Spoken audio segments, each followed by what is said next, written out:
మీరు చెప్పిన దాన్ని బట్టి నాకు అర్థమైంది. ఒక చిన్నది మనం ఏదైనా పని ప్రారంభించే ముందు 1కి 2 సార్లు చెక్ చేసుకొని చేయడం వల్ల ఇంత సక్సెస్ ఉంటుందనేది వాస్తవం. అంటే మన జీవితమే నాటక రంగం, నటన. ఇక్కడ ఆట కదరా శివ, ఇది నాటకం కదరా శివ. మన జీవితం అంతా కూడా ఇక్కడ యాక్టింగ్ చేయడానికి వచ్చాం. యాక్టింగ్ అంటే ఎవరు ఇందులో పండిస్తారో నటన, నాటకం, నాట్యం పరిపూర్ణంగా పండాలి అంటే ఇప్పుడు ఒక చెట్టుకి రేగుపండు అంటే రేగుకాయి, ఆ కాయి పిందిగా పువ్వుగా వచ్చి కాయ అంటే ఆకుపచ్చ గ్రీన్గానే ఉండి తర్వాత ఎల్లోగా మారి ఆ తర్వాత రెడ్గా మారుతుంది. రెడ్గా అంటే పండిన తర్వాత గాలికి ఆ రేగుకాయి రాలిపోతుంది, అంటే పండిపోయింది కాబట్టి. అలాగే మన జీవితం కూడా పండాలి అంటే మనము ఇక్కడ రంగులు మారింది. పువ్వు కాస్త పిండి కాస్త కాయి ఆకుపచ్చ గ్రీన్లోనే కలిసి ఉంటుంది. ఆ తర్వాత ఎల్లోగా మారింది. ఎల్లోగా అంటే శుభప్రదంగా ఉంటుంది, ద్వారగా ఉంటుంది. రెడ్గా అనేటప్పటికి పూర్తిగా మారిపోయింది. ఆ టైప్లో ఇక్కడ మనం కూడా యాక్టింగ్ చేయాలన్నమాట. యాక్టింగ్ అంటే మనం చేసే యాక్టింగ్ అనేది అద్భుతంగా పండాలి. అట్లాగే మనం చేసే ప్రతి పని కూడా మనం సక్సెస్ కావడానికి మనం ఏది చేస్తే మనం సక్సెస్ అవుతాం, మన కుటుంబం అంతా కూడా సంతోషంగా అభివృద్ధి చెందుతుంది.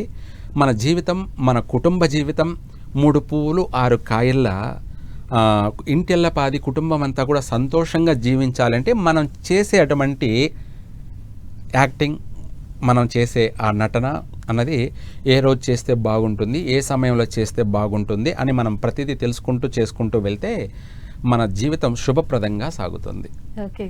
అభివృద్ధి దిశగా మన జీవితం అనేది మనం నమ్ముకొనున్న వాళ్ళు కూడా సంతోషంగా మన వాళ్ళని గౌరవ భావంతో చూస్తారు. అంటే ఆ ఇంటి యజమాని చేసే అటువంటి తెలివైనటువంటి నడవడిక వల్ల కుటుంబం అంతా కూడా నేర్చుకుంటుంది. మా ఆయన చాలా తెలివైన వాడు అని భార్య చెప్పుకుంటుంది.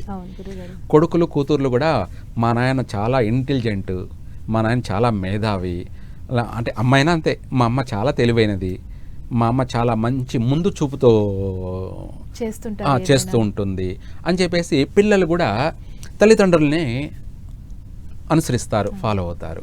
అలా కుటుంబం అంతా కూడా మంచి తెలివితేటలతో వాళ్ళు అభివృద్ధి అనేది జీవితాన్ని అనేది కొనసాగిస్తూ ఉంటారు. ఇలాంటిదే మనం ప్రతిదీ కూడా మనకు కళ్ళు ఇచ్చింది, మనకు నోరు ఇచ్చింది, మనకు చెవులు ఇచ్చింది, ప్రకృతి ప్రకారంగా అన్నిటినీ గమనించడం, గ్రహించడం, ఏది ఎప్పుడు చెయ్యాలి, ఏది ఎప్పుడు చేయకూడదు, ఏది మనం మాట్లాడాలి, ఏది మాట్లాడకూడదు అనేది ప్రతిదాన్ని మనం కరెక్ట్గా సమయానుకూలంగా అనుసరిస్తే ప్రతిదీ సక్సెస్సే, ప్రతిదీ కూడా శుభప్రదంగానే ఉంటుంది. ఇప్పుడు మనకు ఒక శత్రువు ఉన్నాడు అనుకుందాం, మీరు అడిగిన విషయాలలోనే. ఆ శత్రువుని మనము ఏమ్రా నువ్వు అని చెప్పేసి వాడిని మనము ఎదిరించామనుకో, ఆ శత్రువు కాస్త ఇంకా ఎక్కువైపోతాడు. అంటే వాడు మనల్ని శత్రువు అని భావించేసుకొని వాడు మనకు అనునిత్యం రాత్రింబగళ్ళు నిద్రపోకుండా మన పైన కక్ష సాధింపు అనేది చేయడం, నష్టాన్ని కలిగించేదానికి వాడు ఏ దానికైనా ప్రిపేర్ అవుతాడు. అదే శత్రువుని కూడా మంచివాడు, తెలివైన వాడు ఏం చేస్తాడంటే ఆ శత్రువుని కూడా శత్రువు అని తెలిసి వాడిని ఏమన్నా బాగున్నావా అని పలకరిస్తాడు. అంటే వాళ్ళ లాంగ్వేజ్లో ఏమయ్యా బాగున్నావా, ఏం సార్ బాగున్నావా అని చెప్పేసి వాడిని ప్రేమతో ఆప్యాయంగా పలకరిస్తాడు. అప్పుడు ఆ శత్రువు ఏమనుకుంటాడంటే, అరే నేను వీడిని శత్రువు అనుకున్నాను, కాదు వీడు చాలా మంచివాడు, నేనే తప్పుగా అర్థం చేసుకున్నాను, అంటే నేనే పనికి మాలిన వాడిని, మంచివాడిని కూడా నేను శత్రువుగా భావించుకుంటున్నాను, ఇన్ని రోజులు వీడిని శత్రువు అనుకున్నాను, కాదు వీడు నాకు మిత్రుడు. ఎందుకంటే వాడి యాక్టింగ్ అలా ఉంది, ఎదుటి వాడి యాక్టింగ్, వాడు దండాలు పెట్టడం, వాళ్ళు చేతులు కట్టుకోవడం, వాడిని యాక్టింగ్ చెప్పలేం, వాడి అనుకువగా వాడిని ఒక బిహేవియర్ ఉంటుందన్నమాట. అంటే మంచి మనిషి వాడి అయితే అప్పుడు మనం ఇన్ని రోజులు శత్రువుగా భావించినందుకు వీడికి ఏదో ఒకటి మనకు హెల్ప్ చేయాలి అని చెప్పేసి వాడు కక్ష సాధింపు ఎలా రాత్రింబగళ్ళు నిద్రపోకుండా ఎదుటివాడి గురించి ఆలోచించాడో మంచి చేయడంలో కూడా వాడు నిద్రపోడు.